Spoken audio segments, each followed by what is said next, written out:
ఇన్ని పొలిటికల్ పార్టీలు ఉండగా కొత్తగా ఇంకొక పొలిటికల్ పార్టీ రాబోతుంది, అవసరం అంటారా? లేకుంటే దాని గురించి మీరేం స్పందిస్తారు? ఈరోజు మనం తెలంగాణలో ముఖ్యంగా మనం ఆలోచించాల్సిన విషయం ఏంటంటే సుమారు 101 పొలిటికల్ పార్టీలు తెలంగాణ రాష్ట్రంలో ఉన్నాయి. అందులో ఒక 4 పార్టీలు సెంట్రల్ పార్టీలు ఉండగా, మరి ఇంకొక 3 పొలిటికల్ పార్టీలు స్టేట్ రికగ్నైజ్డ్ ఉండి, మరి సుమారు ఒక 90 పొలిటికల్ పార్టీలు పైగా ఈరోజు తెలంగాణలో లిస్టెడ్ పొలిటికల్ పార్టీస్ లాగా ఉన్నాయి.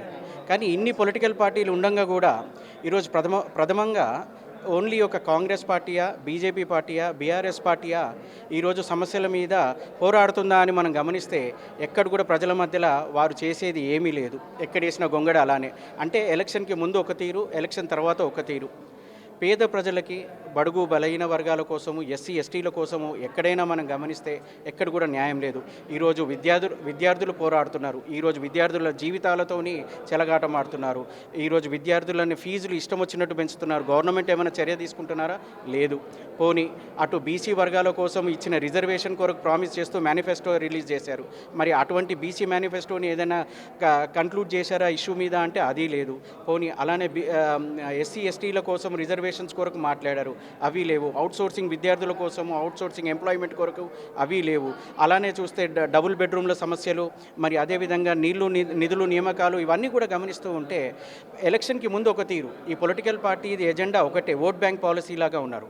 కానీ కవితక్క గారు అలా కాదు. సుమారు ఒక 19-20 సంవత్సరాల తన సుదీర్ఘ పోరాటంతో ఈరోజు ప్రజల మధ్యలో ఉంటూ జనం బాట పేరు మీద కానివ్వండి, ఇంకేదైనా సమస్యల మీద కానివ్వండి, పరిష్కార మార్గాల కోసమే తన నిత్యం పోరాడుతూ ఈరోజు ప్రజల మధ్యలో ఒక పెద్ద ఎత్తున ప్రజల సమస్యల మీదనే గొంతెత్తుతున్నారు.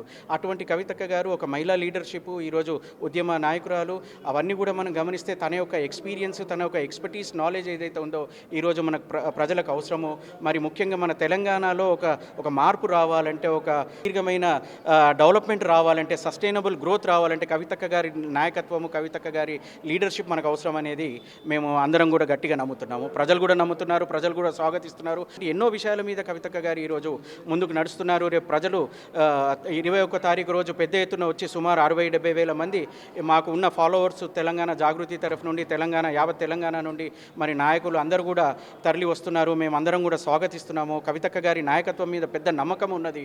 మేము ఇవన్నిటిని కూడా ప్రజల నమ్మకాన్ని వమ్ము చేయకుండా కవితక్క గారు తన యొక్క పోరాటాన్ని, పిలుపుని నడిపిస్తుందని చెప్పేసి మా యొక్క సంపూర్ణమైన మద్దతు తెలంగాణ కార్యకర్తలది, తెలంగాణ జాగృతి కార్యకర్తలది అందరిది కూడా ఉంటుందని మేము గట్టిగా నమ్మిస్తున్నాము.